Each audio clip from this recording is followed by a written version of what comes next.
अस्सलाम वालेकुम my YouTube family, कैसे हैं आप सब लोग। आज की व्लॉग में मेमूना मुसलमान से आमना हुसैन तक के बनने का सफ़र जो है वो मुख्तसर उसके ऊपर मेरा क्या पॉइंट ऑफ व्यू है, मेरा क्या रिव्यू है, मैं उसके ऊपर आप लोगों से बात करना चाहूँगी। आज कुछ चीज़ें ऐसी भी बताऊँगी जो मैंने पहले आप लोगों के साथ शेयर नहीं की हुई।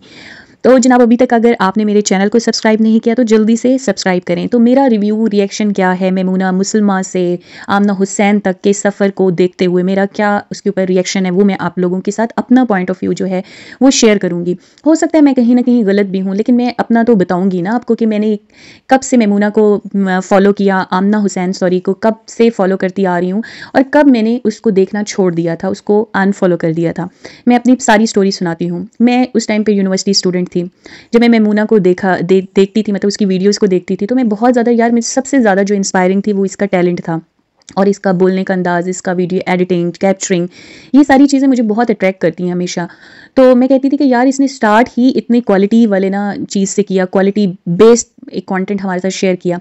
लेकिन जब आपकी ना क्रिएटर को एक बात समझनी चाहिए, जब आप अपना कंटेंट देते हैं ना, तो सिर्फ आपके उस कंटेंट में आपकी आवाज़ भी होती है, तो लोग कहीं ना कहीं इमोशनली आप लोगों के साथ भी अटैच हो जाते हैं। वो आपके कंटेंट से आपके साथ अटैच हो जाते हैं और फिर आप इंस्टाग्राम पे भी आ जाते हैं, फेसबुक पे भी आ जाते हैं, तो लोग मज़ीद इमोशनली आपके साथ बॉन्ड आपका स्ट्रॉन्ग हो जाता है अपने फॉलोअर्स के साथ।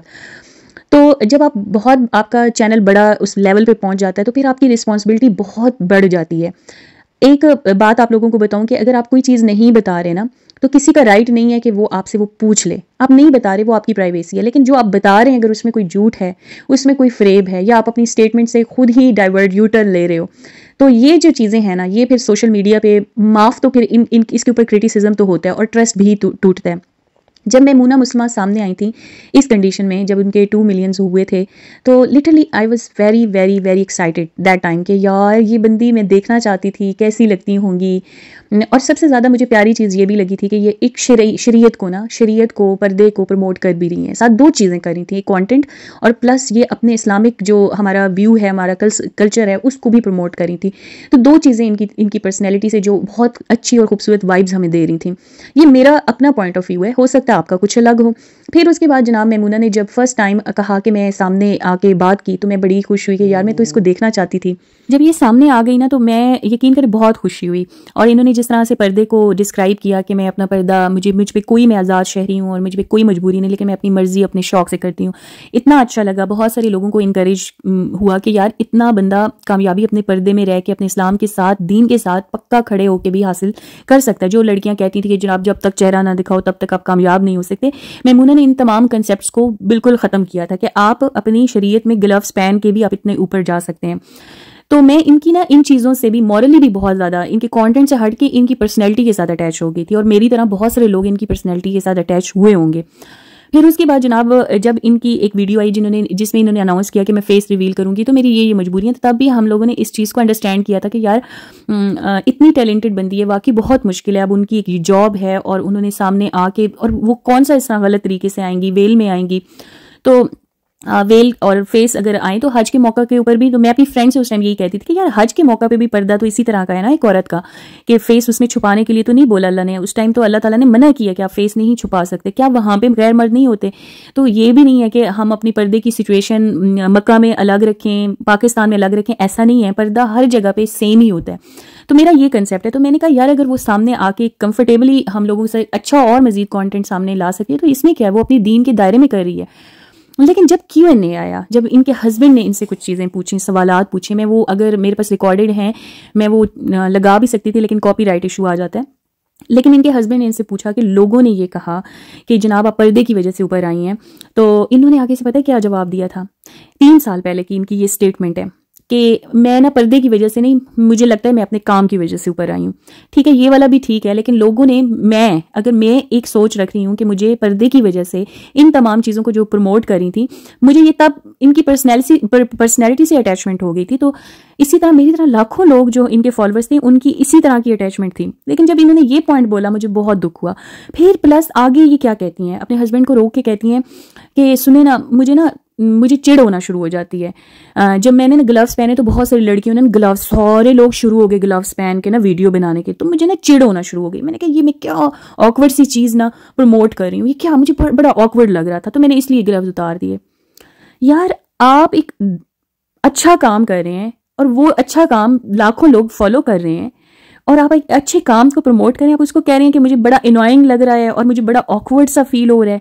मुझे इतना दुख हुआ, मैंने कहा हम तो इनसे इन चीज़ों से प्यार करते थे और इनको ये चिढ़ हो रही है कि इंसान जिस तरह आप एक बुराई सामने लाते हैं और आपकी बुराई को देखे लोगों ने बुराई करना शुरू कर दी ना, तो वो ता क़यामत आपके सर के ऊपर है, उसका हिसाब आपने देना है। जो लोग आपको देख के करेंगे और जो अच्छा काम लोग आपको देख के करेंगे ना, वो भी आपकी चेन है और उसका भी सवाब ता क़यामत। ये सदका जारिया होता है। ये जो नेकियां इस तरह वाली नेकियां होती हैं, ये हमेशा आपके मरने के बाद भी आपको इनका सवाब मिलता रहता है जब तक ये चेंज जाती है। तो मुझे इनकी ये चीज़ ना बहुत ज़्यादा दुख लगा जब इन्होंने कहा मैंने ना मुझे चिढ़ होना लग गई, ये सारी ग्लव्स पहनना शुरू हो गई। आपको खुशी नहीं हुई कि एक अच्छी चीज़ आपने प्रमोट की है?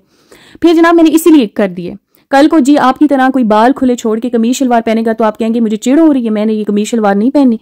मतलब कोई एक लॉजिक होता है। सेंस मैं इनसे ये वाला आंसर एक्सपेक्ट ही नहीं करी थी। ये वो पॉइंट था जब ये मेरी माइंड से ना किधर थी और किधर, मतलब आसमान पे थी, तो ये उस टाइम पे इन अल्फाज के बाद ज़मीन पे आके गिरी मेरे उसमें। अगर मैं ये सोच रखती हूँ तो मुझे लगता है इस तरह के लाखों और भी लोग सोच रखते हैं।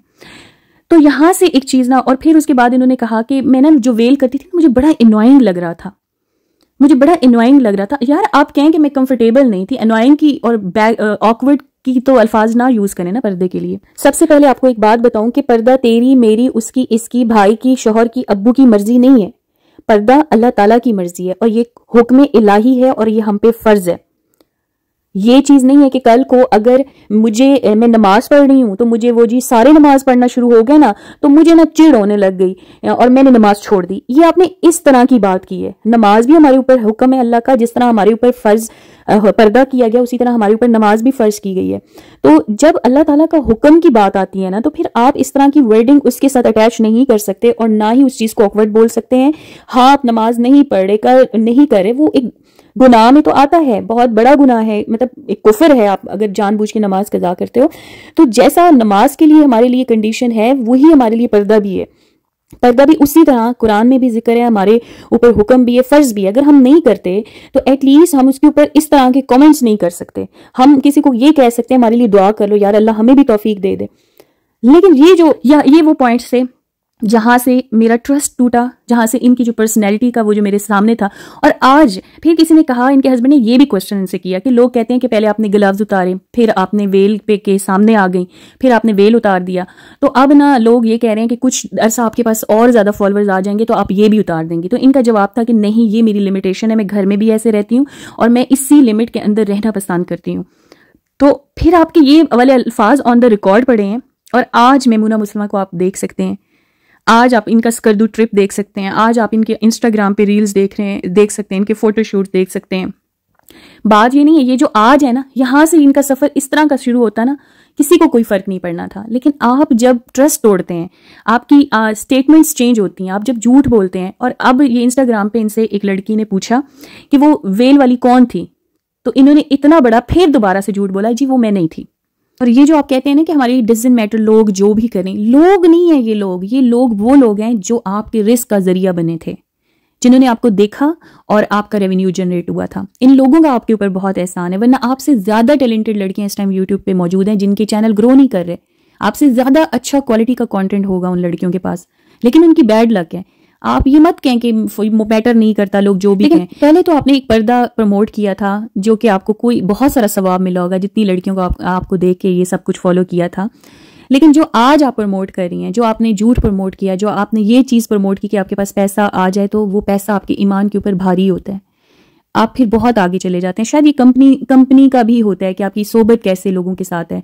आपको जिस आप कम्युनिटी में आते हो, एंट्री होती है, आपके कॉन्टैक्ट्स होते हैं ना व्लॉगर्स के साथ, तो वो भी फिर आपको इनकरेज करती हैं।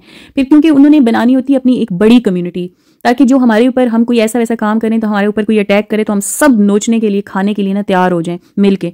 तो वो इस वजह से एक दूसरे को सपोर्ट करती हैं। हो सकता है ये भी रीजन हो, लेकिन ये मेमूना सबसे बेहतर जवाब इसका दे सकती हैं, क्योंकि अब वो जवाब नहीं दे सकती, क्योंकि उन्होंने ऐसी बातें पहले की हुई है ना कि अब लोग उनकी किसी भी बात पे यकीन करने को तैयार ही नहीं है। अच्छा, यहाँ पे पर्दा करना या ना करने के ऊपर कमेंट नहीं है, यहाँ पे इनकी स्टेटमेंट्स, इनके यू टर्न्स और इनका जो मिसट्रस्ट झूठ था उसके ऊपर यहाँ पे मैं कर रही हूँ कि जो इन्होंने हमारे साथ बोला। जाहिर बात है इन्होंने कोई मुर्दों के साथ बात की, इन्होंने अपने फॉलोअर्स के साथ ये बातें की हुई हैं, हमारे साथ की हुई हैं। और ये जो लोग कहते हैं ना कि यार मजबूरियों ने ये करने को के ऊपर मजबूर कर दिया है, एक मुसलमान के लिए, एक ईमान रखने वाले इंसान के लिए कोई मजबूरी मैटर नहीं करती।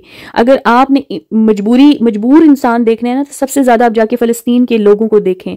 अगर वो कॉम्प्रोमाइज कर लेते इसराइल के साथ, तो अच्छी खासी स्टैंडर्डेबल लाइफ गुजार सकते थे हर फैसिलिटी के साथ।